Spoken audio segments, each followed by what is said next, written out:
DD किसान, बदलते भारत की शान।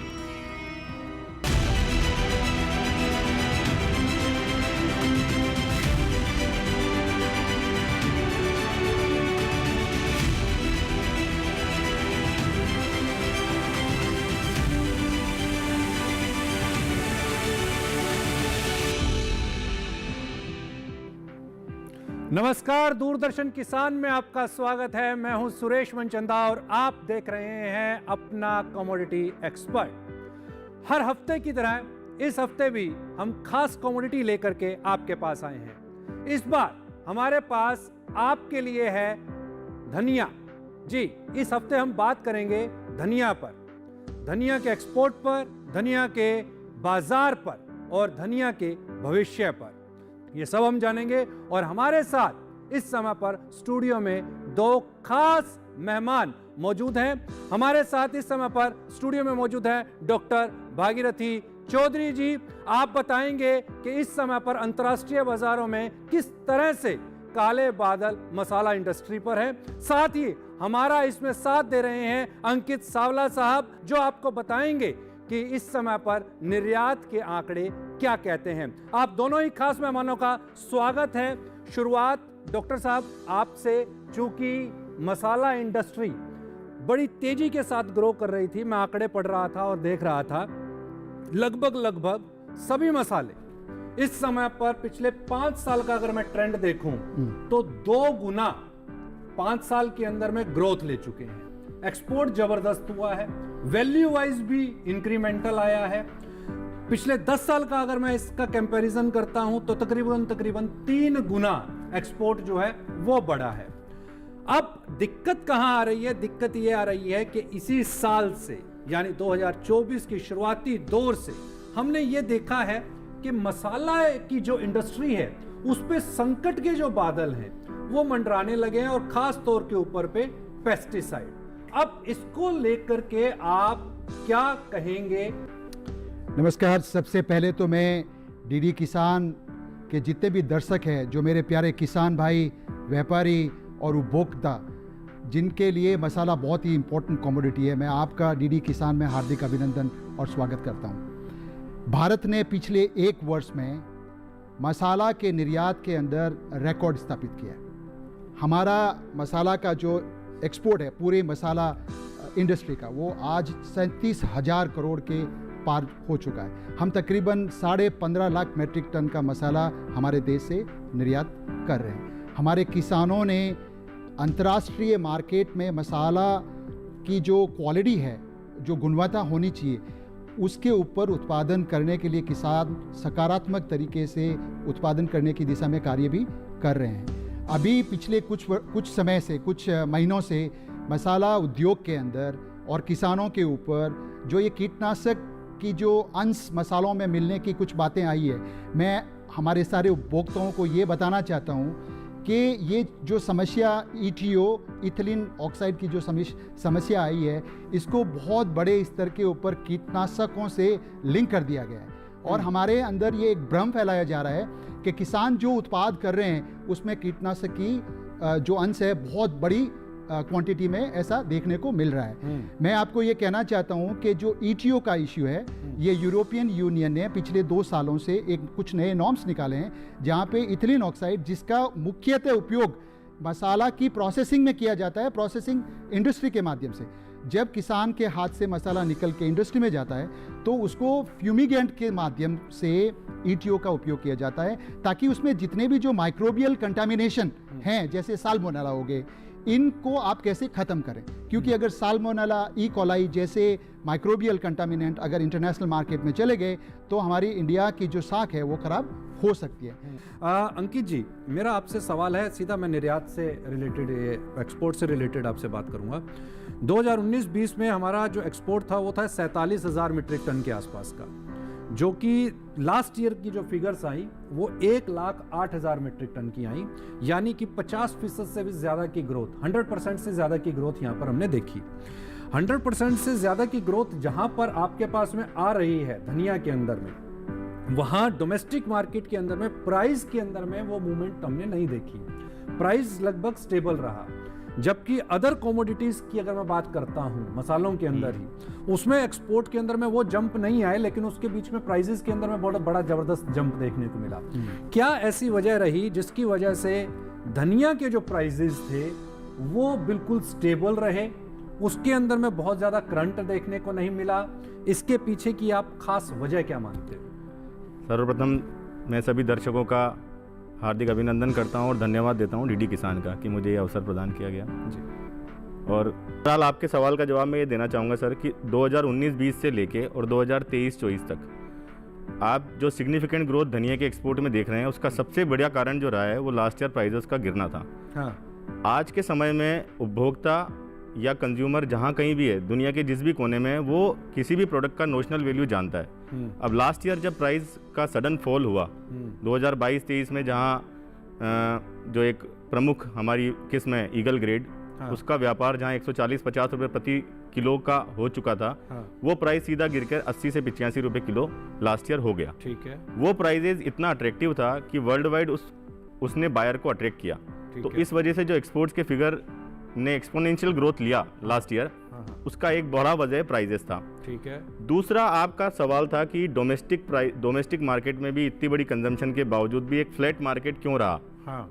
सर उसका रीज़न ये है कि कोरिएंडर का जो सालाना खपत है, हाँ। वो तकरीबन 1.25 करोड़ बोरी से लेकर 1.5 करोड़ बोरी के बीच में रहता है। ठीक है। अब उसका प्रोडक्शन जब लास्ट ईयर तकरीबन 80 लाख से 90 लाख बैग गुजरात, 80 से 90 लाख बैग मध्य प्रदेश, और तकरीबन 30 से 40 लाख बैग राजस्थान में हुआ, तकरीबन 2.25 करोड़ बोरी का पैदावार 2023 में हुआ। ठीक है। वो 2023 का जो एक्स्ट्रा ऑर्डिनरी क्रॉप था, उसने प्राइजेस के ऊपर पूरे साल दबाव बना के रखा। ठीक है। हालांकि इतना अच्छा एक्सपोर्ट नंबर था और बहुत ही अच्छा डोमेस्टिक डिमांड था, उसके बावजूद भी प्राइजेस इसलिए नहीं बढ़ पाया सर, क्योंकि एक तो खपत के मुताबिक तकरीबन 1.5 गुना धनिया का उत्पादन हुआ। ठीक है। और उस उत्पादन में भी हार्वेस्टिंग के समय पर मध्य प्रदेश और राजस्थान में मौसम खराब होने की वजह से गुणवत्ता में थोड़ी सी कमी आई। तो अब प्रेजेंट में स्थिति ये है कि पूरे देश में 1 मार्च 2025 को हमारे एनालिसिस के हिसाब से 45 से 50 लाख बोरी धनिया का कैरी ओवर स्टॉक रहेगा। अच्छा। नई क्रॉप के सामने, और नई क्रॉप एक्सपेक्टेड हमको लग रहा है कि तकरीबन 90 लाख बोरी से लेके 1 करोड़ बोरी के बीच में पैदावार होनी है। तो अगला साल जो है आपका जो प्राइस मूवमेंट है, जो आपको फ्लैट मार्केट देखने को मिला 2023-24 में, वो मार्केट के अंदर एक अच्छे मूवमेंट आपको देखने को आने वाले साल मिलेंगे। ये जो अभी आपने कैरी फॉरवर्ड की बात की, चूंकि मैं पिछले 4-5 साल से दुनिया को बड़ा क्लोजली मैंने मॉनिटर किया, 2019 के अंदर में भी एक बड़ा मोमेंटम दुनिया के अंदर में लाने की बात थी। मुझे याद आ रहा है कि 2019 के अंदर में एक अफवाह भी फैली थी कि धनिया का एक्सपोर्ट भी बढ़ रहा है और धनिया के प्राइसेस जो हैं वो तकरीबन 18-19 हज़ार रुपये हो जाएंगे। तो ये बहुत तेजी के साथ मोमेंटम फैला था। लेकिन जब कैरी फॉरवर्ड स्टॉक्स और उसके प्रोडक्शन और उसके कंजम्पशन के ऊपर नज़र दौड़ाई गई, तो ये पता चला कि अगर 4 साल अगर धनिया ना भी हो तो भी इतना स्टॉक अवेलेबल है देश के अंदर में कि धनिया की पूर्ति की जा सकती है। तो ये जो फिगर्स हैं बेसिकली कैरी फॉरवर्ड की और स्टॉक एनालिसिस की, ये कैसे निकाली जा सकती है? ये एक बड़ा क्वेश्चन मार्क जो है वो ट्रेड के सामने में जरूर लगता है कि ये जो स्टॉक इन हैंड की पोजीशन है ये कैसे निकाली जाए। सर देखिए, मैं इसका जवाब इस तरह से दूंगा कि जैसा कि मैंने आपको बताया कि जो भी लोग बिजनेस में इन्वॉल्व हैं उनको उस प्रोडक्ट की नोशनल वैल्यू पता होती है जी। आज अगर कोई भी चीज अट्रैक्टिव है, हाँ। तो ऐसा नहीं है कि उसको उसी साल के कंजम्पशन के हिसाब से प्रोक्योर किया जाएगा। हाँ। कई बार बायर तकरीबन 1.5 साल के प्रोक्योरमेंट और 2 साल के प्रोक्योरमेंट पे भी चला जाता है। ओके। अगर उसको प्राइस बहुत अट्रैक्टिव लगता है, उसको लगता है कि आने वाले सालों में भी इतना नीचे प्राइस नहीं मिल पाएगा, हाँ। तो वो उसका 2 साल का प्रोक्योरमेंट कर लेते हैं। और वो 2 साल का प्रोक्योरमेंट जब होता है, हाँ। तो प्रोडक्शन सेंटर पे ऐसा मैसेज जाता है कि डिमांड बहुत अच्छा है। ठीक है। और वो बहुत अच्छा डिमांड जो है एक ऐसा माहौल क्रिएट करता है कि अगर ये डिमांड सस्टेन रहा लंबे पीरियड तक के तो प्राइजेज में बहुत उछाल आएगा। पर दरअसल होता ये है कि जो कंजम्पशन का पैटर्न है कंट्री वाइज, वो तकरीबन 2 या 3% या मैक्सिमम कह लें तो 5% की रफ्तार से बढ़ता है। और कई बार प्रोडक्शन 200% बढ़ जाते हैं और प्रोक्योरमेंट कई बार 1.5 गुना दुगना कर लेती हैं कंपनीज। तो वो कंपनीज प्राइस बढ़ने पर वापस बाइंग करने नहीं आती। इस वजह से जब भी ऐसा एनालिसिस किया जाता है कि मार्च अप्रैल में अगर प्राइस 100 रुपये है तो सितंबर अक्टूबर में जाके तो 150 होना चाहिए और दिसंबर जनवरी में जाके तो 180-190 रुपये हो जाना चाहिए। पर कई बार मार्केट कंसोलिडेशन भी पकड़ लेता है। ठीक है, कि अप्रैल में 100 रुपए हुआ और उसके बाद वो 100 रुपए ही अगले साल तक भी रहा, क्योंकि उसका प्रोक्योरमेंट इतने बड़े स्तर पर किया जा चुका होता है। जी, मैं आगे और बात करूंगा, चर्चा जारी है। वक्त हो गया यहाँ पर एक छोटे से कमर्शियल ब्रेक का। ब्रेक के तुरंत बाद लौटेंगे और ये भी जानने की कोशिश करेंगे कि क्या धनिया इन लेवल्स के ऊपर पे अट्रैक्टिव कमोडिटी है या फिर अभी भी इसमें खरीदारी से बचना चाहिए। लौटते हैं छोटे से कमर्शियल ब्रेक के बाद।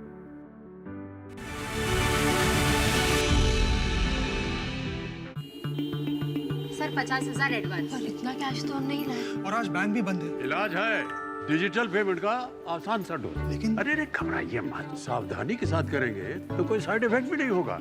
फोन लाइए मुझे, यहाँ फोन लगाइए।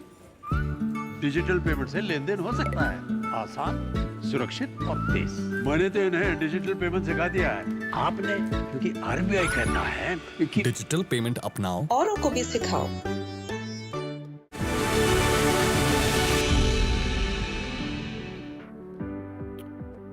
ब्रेक के बाद एक बार फिर से आपका स्वागत है। चर्चा जारी है धनिया पर, धनिया के निर्यात को लेकर के, धनिया के डोमेस्टिक बाजार को लेकर के, और धनिया के अंदर में इस समय पर बाजार भाव क्या यहाँ पर आपको प्रोक्योर करने की सलाह देता है या फिर अभी बचने की सलाह देता है, क्योंकि धनिया को लेकर के बहुत सारे मिथ भी हैं। धनिया का एरिया क्या है इस समय पर, कितनी क्रॉप साइज देखने को मिल रही है, और क्या धनिया की शेल्फ लाइफ के ऊपर भी संकट है, ये हम सब जानेंगे।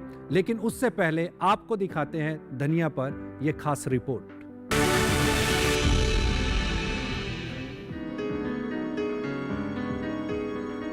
धनिया बहुत ही महत्वपूर्ण मसाला है। इसका इस्तेमाल मुख्य रूप से भोजन को फ्लेवर प्रदान करने में होता है। धनिया की उत्पत्ति भूमध्य सागरीय इलाके में हुई थी, लेकिन पैदावार के मामले में आज भारत सब पर भारी है।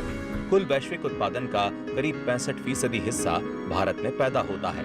2023-24 के दौरान भारत में 5,83,000 हेक्टेयर से भी अधिक रकबे पर धनिया बोया गया और इससे 7,91,000 टन का उत्पादन हुआ, जबकि 2019-20 में करीब 5,28,000 हेक्टेयर पर इसकी फसल लगाई गई और उत्पादन रहा लगभग 7 लाख टन।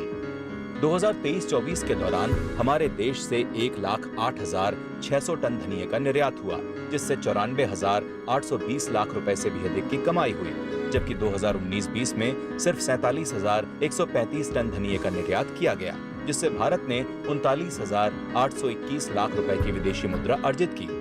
भारत में मध्य प्रदेश सबसे बड़ा धनिया उत्पादक राज्य है। कुल घरेलू उत्पादन का लगभग आधा हिस्सा यहीं से आता है। इसके बाद राजस्थान, गुजरात और असम का नंबर आता है।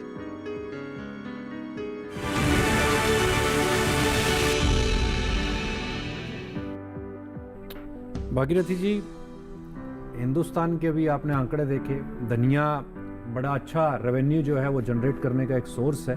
विदेशी मुद्रा भी काफ़ी अच्छी जनरेट हुई है। आप लगभग देखिए 3 गुना 5 साल के बीच के अंदर में 3 गुना रेवेन्यू जो है उसने एक्स्ट्रा जनरेट करके दिया हिंदुस्तान को।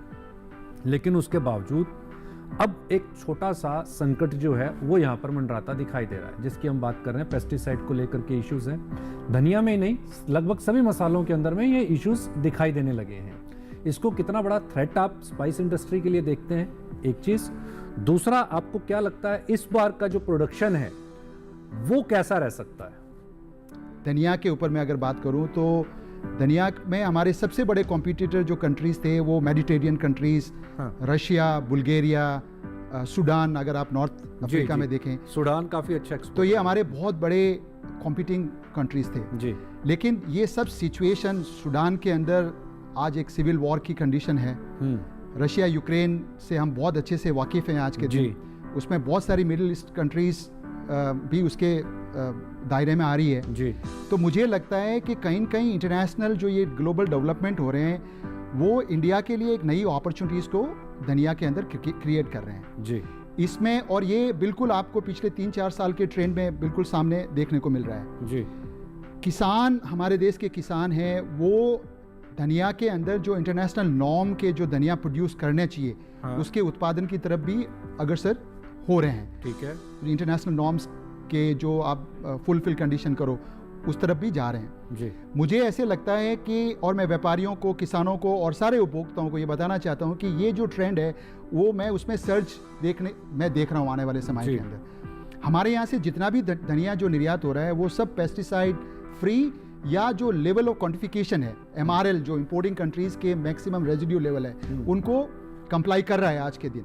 लेकिन MRL की तो यहाँ पे सर अभी तक जो नंबर्स हैं वही सेट नहीं है इंडिया के अंदर हमारे जो, क्योंकि हमारे यहाँ पे धनिये के ऊपर कीटनाशक का कोई लेबल दिया नहीं रखा है CIBRC ने, जैसे मैंने आपको बताया, तो हमारे यहाँ पे वो MRL FSSAI ने निश्चित नहीं किए हैं। लेकिन जो एक्सपोर्ट मार्केट की बात करें, चाहे आप यूरोपियन यूनियन की बात करें, US की करें, जापान, ऑस्ट्रेलिया, जो country food safe food consumption की तरफ ज़्यादा ध्यान देती है, तो उन कंट्रीज़ में जो नॉर्म्स हैं उनको हमारे किसान फुलफिल कर रहा है। अंकित जी आपके पास आऊँगा, ठीक है। जैसा अभी चौधरी साहब ने बताया कि सूडान जो है वो भी इस समय पर टेंशन के अंदर है, तो इंडिया के पास में एक अपॉर्चुनिटी थी कि जो स्पाइस मार्केट है उस मार्केट के शेयर को इंक्रीज किया जाए। हालांकि काफ़ी हद तक भारत उसके अंदर में सक्सेसफुल भी हुआ, लेकिन जो ये प्रैक्टिसेस हैं, पेस्टिसाइड वाली जो प्रैक्टिसेस हैं, यहाँ पर आकर के हम मार खा रहे हैं, इसको आप किस नज़र से देख रहे हो? देखिए सर, सबसे पहले अपन बात करेंगे कि धनिया के जो पेस्टिसाइड्स के यूज़ हैं। देखिए पेस्टिसाइड्स का यूज़ दो तरह से हो रहा है और कीटनाशकों का, एक तो किसान के प्रोड्यूस करने के समय हो रहा है और दूसरा उसके स्टोरेज के समय हो रहा है। राइट। तो एक सबसे बड़ी जो चैलेंजिंग है कि हार्वेस्टिंग के बाद उस क्रॉप को सिक्योर रखना पूरे साल के लिए। अब पूरे साल के सिक्योर करने के लिए जो आज से 10-15 साल पहले का ट्रेंड था कि नॉर्मल ड्राई वेयरहाउसेस के अंदर उनको स्टोर कर दिया जाता था। अब जब ड्राई वेयरहाउसेस में उनको स्टोर किया जाता था तो उन पे हर मौसम की मार होती थी जी। अगर उसको एक कंप्रेस्ड टेम्परेचर में रखा जाए, जैसा कि मेरा कहना है कि अगर कोल्ड स्टोरेजेस के अंदर इनका स्टोरेज हो तो इसमें काफ़ी कीटनाशकों का जो छिड़काव होता है, फ्यूमिगेशन, जो हर 15 दिन में, हर 20 दिन में किया जाता है, वो होना बंद होगा। ठीक है। उसके बंद होने से प्रोडक्ट की गुणवत्ता काफ़ी अच्छी रहेगी। और लैब की टेस्टिंग के अंदर भी दरअसल क्या हो रहा है सर कि हर 15 दिन में या 20 दिन में एक बार फ्यूमिगेशन करना होता है। अब मान लीजिए कि क्रॉप की हार्वेस्टिंग हुई है मार्च के महीने में और उसे दिसंबर के महीने में यूज़ करना है, तो उन 9 महीनों में तकरीबन उसके ऊपर 10 बार फ्यूमिगेशन हो जाता है और तकरीबन 15 बार स्प्रे हो जाता है दवाइयों का। ठीक है। उसकी वजह से उसके अंदर पेस्टिसाइड्स का जो रेजिड्यू वैल्यू है वो इतना बढ़ जाता है कि जब भी उसकी टेस्टिंग की जाती है एक्सपोर्ट मार्केट में वो फेल ही होता है। तो सबसे पहली इसकी स्टोरेज की गुणवत्ता को सुधारना होगा। ठीक है। दूसरी बात अगर हम करें कि जो कंज्यूमर पैटर्न का चेंज हो रहा है, जैसा कि आपदा अवसर को जन्म देती है, जैसा मैंने कहा, तो चूंकि अगर ऐसा कहा जा रहा है कि भारतीय मसालों के अंदर कीटनाशकों का प्रयोग ज़्यादा हो रहा है, तो वो एक अवसर की तरह भी देखा जा सकता है। आज हमारे खुद के एरिया में, कोटा रीजन के अंदर आसपास के चेचट, खेड़ा, रुद्दा, कुछ ऐसे गांव हैं जहां पर काफ़ी मात्रा में IPM धनिये के प्रोग्राम चल रहे हैं। हमारी कंपनी खुद काफ़ी बड़ी क्वांटिटी में IPM कोरिएंडर की सोर्सिंग डायरेक्ट फार्मर से कर रही है। अच्छा। और वो UK और यूरोपियन देशों के और US मानकों के अंदर उपलब्ध है और कंपनीज उन्हें परचेज कर रही हैं और वो उन कंपनीज के लिए काफ़ी बड़ा अवसर की तरह देखा जा रहा है, क्योंकि वो कंपनीज उसका एक अच्छा प्रीमियम अपने ग्राहकों से ले पा रही है, क्योंकि उसकी अवेलेबिलिटी अभी कम है। तो अगर हमारे किसान भाई इस बारे में थोड़े जागरूक रहें और वो हमारे यहाँ आके इन प्रोग्राम्स को देखें कि क्या क्या दवाइयों का यूज़ कितनी क्वांटिटी में किया जा रहा है, जिससे एक IPM के अंदर जो इंटीग्रेटेड पेस्ट मैनेजमेंट वाले प्रोग्राम वाले कोरिएंडर हैं उनके मानकों को तय रूप में वो गुणवत्ता पे खरे उतरते हैं, तो किसानों को आने वाले समय में बहुत इसका लाभ पहुँचेगा। और अगर इसके स्टोरेज को लेकर मैं कहता हूँ कि अगर गवर्नमेंट ऑफ इंडिया या वेयर हाउसिंग एजेंसीज इस चीज़ को मैंडेटरी कर दे कि आने वाले समय में मसाला उत्पादन के बाद की जो केयरिंग है या स्टोरेज है, अगर उसका एक FSSAI के द्वारा एक गाइडलाइन बनाया जाए कि इनका स्टोरेज सिर्फ कंप्रेस टेम्परेचर या कंट्रोल टेम्परेचर में किया जाएगा, तो आपका ये जो कीटनाशकों का छिड़काव है ये काफ़ी मात्रा में रुकेगा और इससे गुणवत्ता बढ़ेंगे। यानी कि एक प्रॉपर गाइडेंस की आवश्यकता है। वक्त हो गया यहाँ पर एक छोटे से कमर्शियल ब्रेक का। ब्रेक के तुरंत बाद लौटेंगे और जानने की कोशिश करेंगे कि अभी धनिया को आप रखें या फिर बेचें।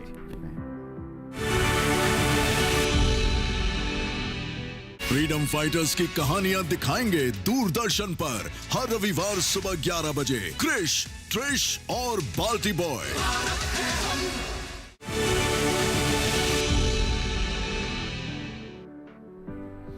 ब्रेक के बाद एक बार फिर से स्वागत है।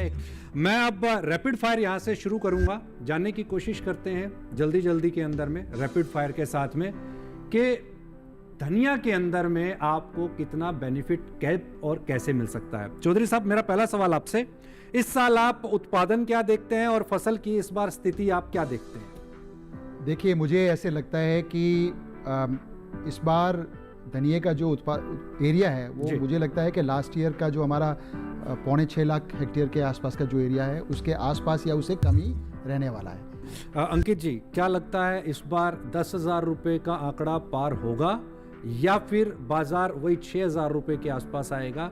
क्या लेवल्स ऊपर में देखते हैं, क्या लेवल्स नीचे में देखते हैं? सर देखिए, प्रोडक्शन को लेके एस्टिमेट अभी कहना थोड़ा जल्दी होगा और बायस भी रहेगा, क्योंकि कुछ प्राइस को लेकर प्राइस की बात कर रहा हूँ, प्रोडक्शन से रिलेट करना चाह रहा था मैं। जी। प्राइजेस को लेके मैं आपसे कहूँ तो जो पूरा साल निकला है कंसोलिडेशन फेज में, जिसको जो तेजड़िया लोबी थी इस साल, वो इसको अच्छा प्राइस मूवमेंट देखना एक्सपेक्ट कर रही थी, पर हुआ नहीं पूरे साल।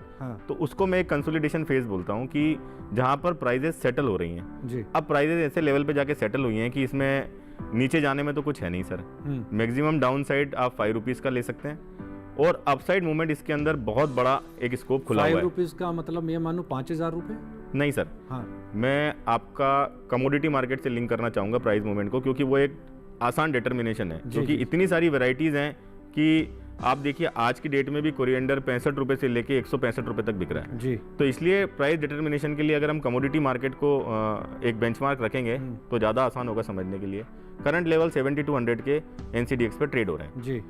इनमें डाउन साइड मैक्सिमम मुझे लगता है कि 68 रुपीज़ इसमें कभी हो सकता है। ठीक है। इन दैट सिचुएशन की एक्सपायरीज आ जाएं और कई बारी क्वालिटी इश्यूज भी रहते हैं। मतलब बॉटम प्राइस आप देख रहे हैं NCDX के ऊपर 6800 रुपये। और ऊपर में? और ऊपर में अगर हम बात करें तो दिसंबर और जनवरी को आप छोड़ दें, क्योंकि अब ज़्यादा समय बचा नहीं है और पूरा मार्केट अब थोड़ा सरप्राइज्ड है इस चीज़ को लेके कि प्रोडक्शन के क्या डाटा आते हैं जी। पर उसके एवज में अगर हम अप्रैल कॉन्ट्रैक्ट को देखें तो अप्रैल कॉन्ट्रैक्ट की ओपनिंग हुई है तकरीबन 8,400 रुपये जी।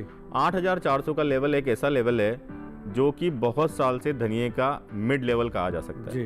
अब अगर एक तेजी आप एक्सपेक्ट कर रहे हैं? हाँ, तेजी एक्सपेक्ट कर रहे हैं। आप दोनों ही खास मेहमानों का बहुत बहुत स्वागत। आप जोधपुर से आए, आप कोटा में से आए, इसके लिए आपका बहुत बहुत धन्यवाद। और हमेशा की तरह अब वक्त हो गया है ये जानने का कि पिछले हफ्ते जो हमने आपसे सवाल किया था उसके विजेता कौन है, और साथ ही ये समझने का कि इस बार आपके पास में इस हफ्ते क्या सवाल है। सबसे पहले हम आपसे सवाल ले लेते हैं। सवाल आपकी स्क्रीन पर, भारत के किस राज्य में धनिया की सबसे अधिक पैदावार होती है? ऑप्शन आपकी स्क्रीन पर है।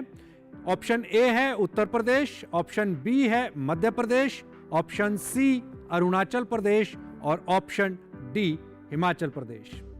और आपको इस सवाल का जो जवाब है वो भेजना है अपना कमोडिटी एक्सपर्ट @gmail.com पर। और ये ध्यान रखिएगा, ये जवाब जो है आपको शुक्रवार रात 9 बजे से शनिवार रात 9 बजे के बीच यानी कि 24 घंटे के अंदर भेजना है। और अब आपकी स्क्रीन के ऊपर पे पिछले हफ्ते जो पूछा गया सवाल था उसके विजेता और उस सवाल का सही जवाब। हमने आपसे सवाल किया था काली मिर्च के बारे में, इनमें से कौन सी बात सही नहीं है? ऑप्शन थी आपके पास, काली मिर्च को मसालों का राजा कहा जाता है। बी ऑप्शन, काली मिर्च का मूल निवास स्थान भारत है। सी ऑप्शन, भारत में काली मिर्च का सबसे बड़ा उत्पादक राज्य केरल है। और डी जो ऑप्शन है, काली मिर्च को मसालों की रानी कहा जाता है। तो जो सही जवाब है वो है डी ऑप्शन। और जो पिछले हफ्ते जिन्होंने सही जवाब भेजे उनके नाम आपकी टीवी स्क्रीन पर।